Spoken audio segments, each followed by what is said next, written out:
Internet and web technology subject की HTML lecture series में आप सभी का स्वागत है। लास्ट वीडियो में हमने देखा था कि HTML में टैग्स एक ऐसा कंसेप्ट है जिसके द्वारा ही हम ब्राउज़र को मैसेज भेजते हैं कि कौन से कंटेंट को किस तरीके से दिखाना है। तो ब्राउज़र पूरी तरह से हम कह सकते हैं कि वो HTML टैग्स की भाषा को समझता है। आज के वीडियो में हम देखेंगे कि HTML में एट्रीब्यूट्स क्या चीज़ होती है।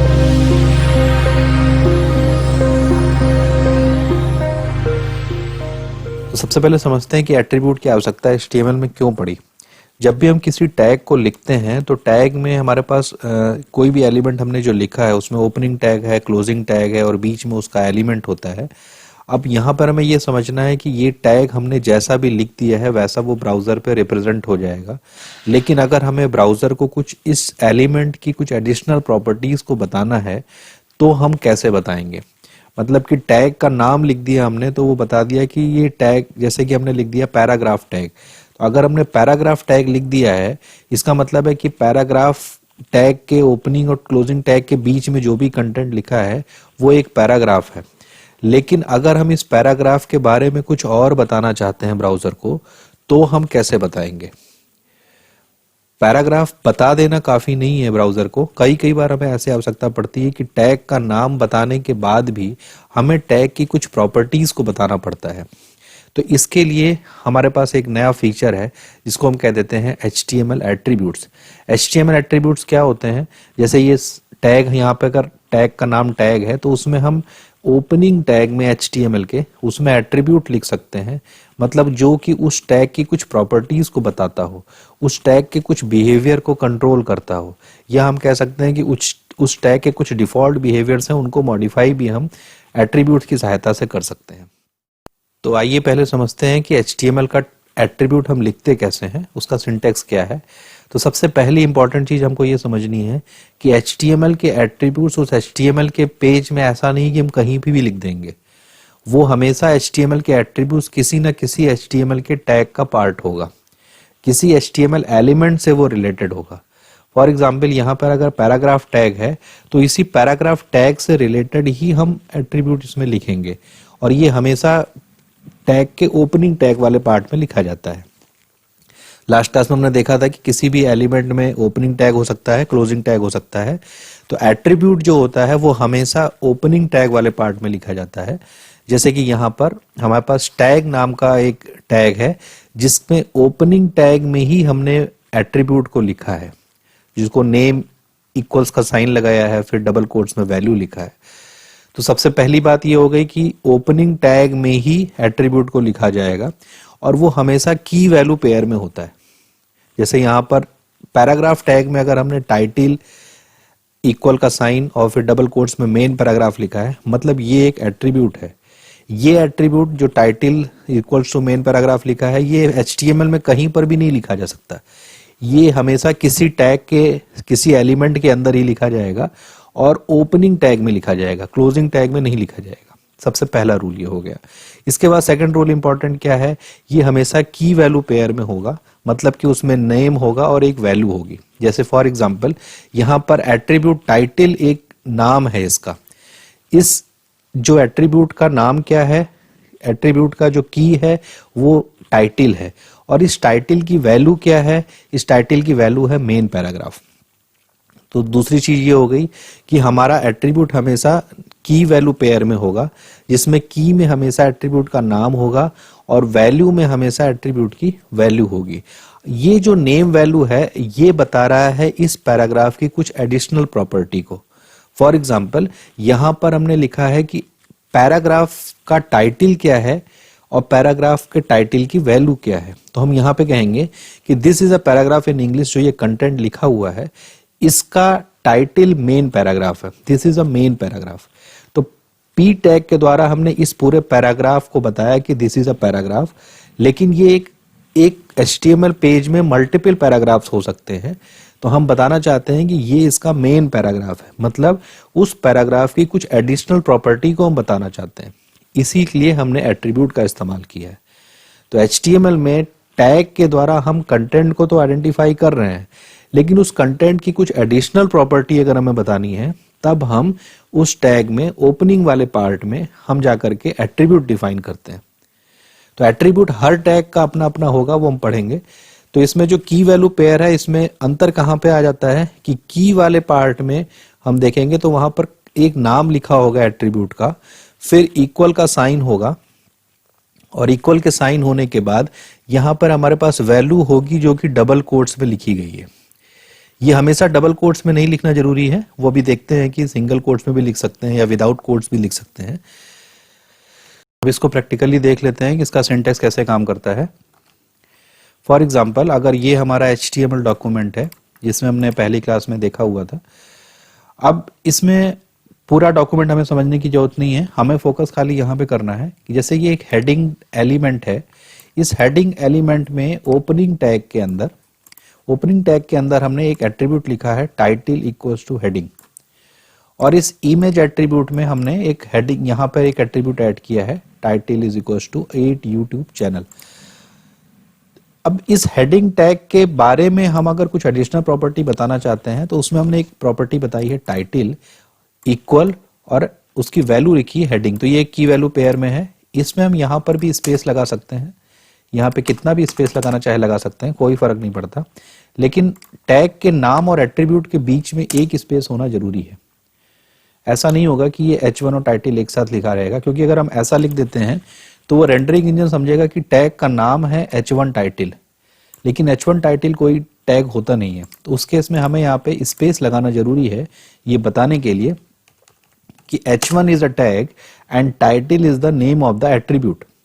इसके बाद इस एट्रीब्यूट के बाद यहाँ पे इक्वल साइन लगा हुआ है, जो ये बता रहा है कि इस एट्रीब्यूट की, जिसका नाम टाइटल है, इस एट्रीब्यूट की वैल्यू इस इक्वल साइन के आगे लिखी हुई है, जो कि यहाँ पे डबल कोट्स में लिखा है हेडिंग। ये इसका सिंटेक्स है, यहाँ पर आप कितने भी स्पेस लगा सकते हैं। इसको अगर प्रोग्राम को हम रन करें, open with right click, open with live server, तो इसमें देखिए यहाँ पर टेक्नोलॉजी अंडर कंट्रोल हेडिंग लिखी हुई है। इस पे अगर हम माउस ले जा रहे हैं तो एक इसका टूल टिप टाइप का दिखा रहा है जिसमें लिखा हुआ है हेडिंग, जो कि हमने यहाँ पर टाइटल में लिखा है। जब भी हम उस पर माउस ले जाएंगे तो वहां पे लिख के आ जाएगा हेडिंग। इस इमेज पे जब भी माउस ले जाएंगे तो वहां पे लिख के आ रहा है ए यूट्यूब चैनल, मतलब कि हम इस इमेज एलिमेंट के बारे में कुछ एडिशनल प्रॉपर्टी बताना चाहते हैं with the help of attribute. यहाँ पे बीच में हम कितने भी स्पेस लगा दे, इक्वल के आगे पीछे हमें फर्क नहीं पड़ता, प्रोग्राम वैसे ही रन होगा। लेकिन जैसे ही हम टैग के और एट्रीब्यूट के बीच में अगर स्पेस हटा देते हैं, फिर HTML में ये रेंडर नहीं कर पाएगा कि ये एक एट्रीब्यूट है या ये टाइटल है। तो इसलिए हमेशा ही टैग के नाम में और एट्रीब्यूट के बीच में स्पेस होना चाहिए। उसके बाद आप की वैल्यू पेयर के बीच में इक्वल का साइन जरूर लगाएंगे। अगर इक्वल का साइन नहीं लगाते हैं तभी प्रॉब्लमेटिक है, क्योंकि तब वो आइडेंटिफाई नहीं कर पाएगा कि this is the name of the attribute and this is the value of the attribute. तो हमें बीच में इक्वल साइन लगाना जरूरी है। अब आगे देखते हैं। नेक्स्ट चीज, इंपॉर्टेंट कॉन्सेप्ट यहाँ पर यह आता है कि एट्रीब्यूट में जो हम वैल्यू लिखते हैं, वैल्यू को लिखने के तरीके के आधार पर W3C की रिकमेंडेशन कहती है कि 4 टाइप्स के सिंटेक्स हमें पॉसिबल हैं। पहला सिंटेक्स है जो कहता है कि एम्प्टी एट्रीब्यूट भी हो सकता है।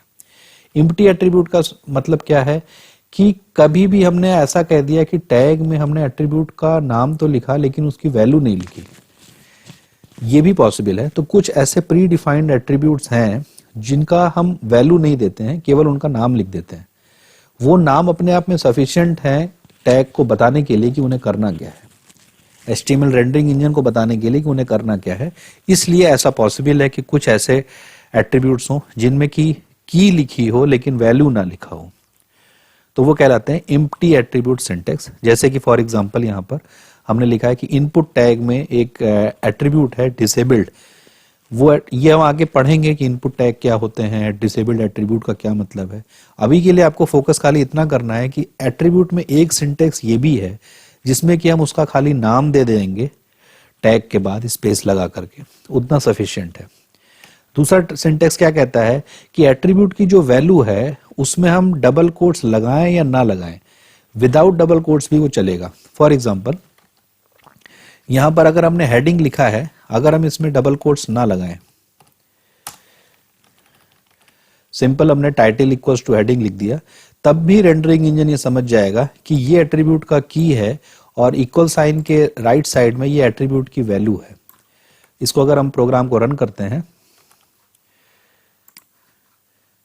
तो अभी भी वो आइडेंटिफाई कर रहा है कि दिस इज अ हेडिंग। लेकिन इसमें एक लिमिटेशन ये है कि आपको जितने भी टाइटल की जो मतलब जिस भी एट्रीब्यूट की जो भी वैल्यू देनी है, यहां पर हमने टाइटल एट्रीब्यूट की वैल्यू लिखी है हेडिंग, ये वैल्यू में बीच में स्पेस नहीं होना चाहिए। अगर हम यहां पे लिखते हैं कि दिस इज मेन हेडिंग, अब रेंडरिंग इंजन को प्रॉब्लम होगी, वो ये समझ जाएगा कि टाइटल की वैल्यू दिस है, लेकिन इज मेन हेडिंग वो इसको नहीं समझ पाएगा।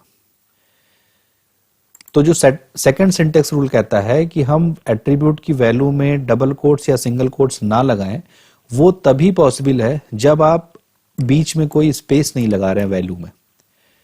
अब अगर इसको आप रन करेंगे तो ये दिखा रहा है दिस, केवल दिस लिख के आ रहा है, मतलब कि वो टाइटल की वैल्यू को केवल दिस समझ रहा है।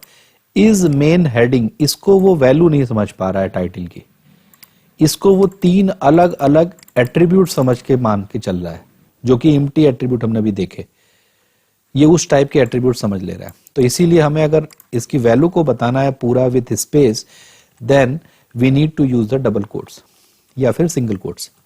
अब अगर इस प्रोग्राम को रन करते हैं तो this is a main heading पूरा लिख करके आ रहा है।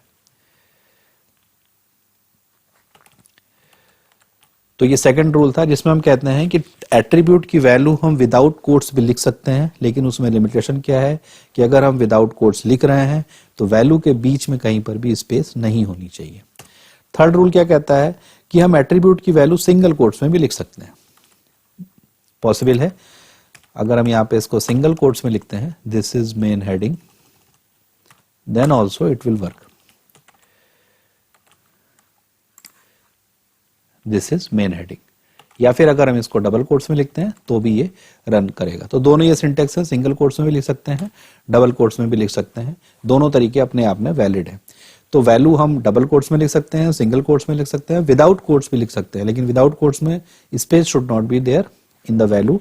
और चौथा सिंटेक्स हमने पढ़ा जिसमें हमने कहा कि वैल्यू ही हमने नहीं लिखी है, तो केवल एट्रीब्यूट का नाम लिखा है, और वो उसी केस में यूज होता है जब एट्रीब्यूट का नाम सेल्फ सफिशिएंट होता है मैसेज देने के लिए कि टैग में क्या चेंजेस करने हैं। अब इसमें इंपॉर्टेंट क्या है कि जितने भी एलिमेंट्स हैं उनके अपने अपने डिफाइंड सेट ऑफ एट्रीब्यूट्स हैं। ऐसा नहीं है कि सारे एट्रीब्यूट सारे टैग्स में लग जाते हैं। कुछ एट्रीब्यूट्स हैं जो कि सारे टैग्स में लग सकते हैं, लेकिन टैग स्पेसिफिक एट्रीब्यूट है। अगर हेडिंग टैग की हम बात कर रहे हैं तो हेडिंग के अपने कुछ एट्रीब्यूट्स होंगे। अगर हम इमेज की बात कर रहे हैं तो इमेज टैग के अपने एट्रीब्यूट होंगे। वो हम आगे पढ़ते जाएंगे, जैसे जैसे एक एक टैग पढ़ेंगे हर एक टैग में हमको यही पढ़ना है कि उस टैग को HTML रेंडरिंग इंजन कैसे रेंडर करता है, और साथ में उस HTML टैग में क्या क्या एट्रीब्यूट्स हमें पढ़ने हैं। तो हर एक डिफरेंट एलिमेंट्स के अपने अपने एट्रीब्यूट्स हैं। सारे एट्रीब्यूट्स हमारे पास प्री डिफाइंड हैं HTML के। HTML में ऐसा कोई भी एट्रीब्यूट नहीं है या ऐसा कोई भी टैग नहीं है जो कि यूजर डिफाइंड होता है। तो एट्रीब्यूट भी सारे प्री डिफाइंड है। वो डिफाइंड है कि किस एलिमेंट में कौन सा एट्रीब्यूट यूज होगा। एट्रीब्यूट हमारे पास ऑप्शनल भी हो सकते हैं, मैंडेटरी भी हो सकते हैं। कहीं कहीं पर ऐसा भी हो सकता है कि किसी टैग में एट्रीब्यूट देना मैंडेटरी है, जरूरी है। कहीं पर हो सकता है कि वो मैंडेटरी नहीं है, ऑप्शनल है। एज पर रिक्वायरमेंट हम उन एट्रीब्यूट को इस्तेमाल कर सकते हैं।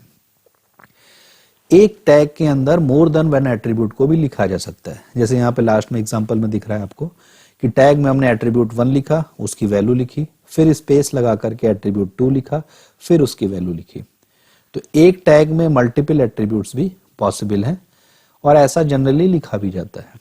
कई कई ऐसे भी एट्रीब्यूट्स होते हैं जिनमें एक एट्रीब्यूट्स के अंदर मल्टीपल वैल्यूज भी होती हैं, तो उनकी वैल्यूज को हम स्पेस लगा करके देखते हैं। वो हम आगे समझेंगे कि कैसे करते हैं, लेकिन अभी के लिए HTML एट्रीब्यूट लिखा कैसे जाता है, HTML एट्रीब्यूट्स के सिंटेक्स में क्या क्या रूल्स फॉलो होते हैं, वो हमने देखा है। अब आगे के वीडियोस में हम यही समझेंगे कि HTML के कौन कौन से टैग्स हैं जो कि हमें पढ़ने हैं, और उन टैग्स के क्या क्या एट्रीब्यूट्स होते हैं।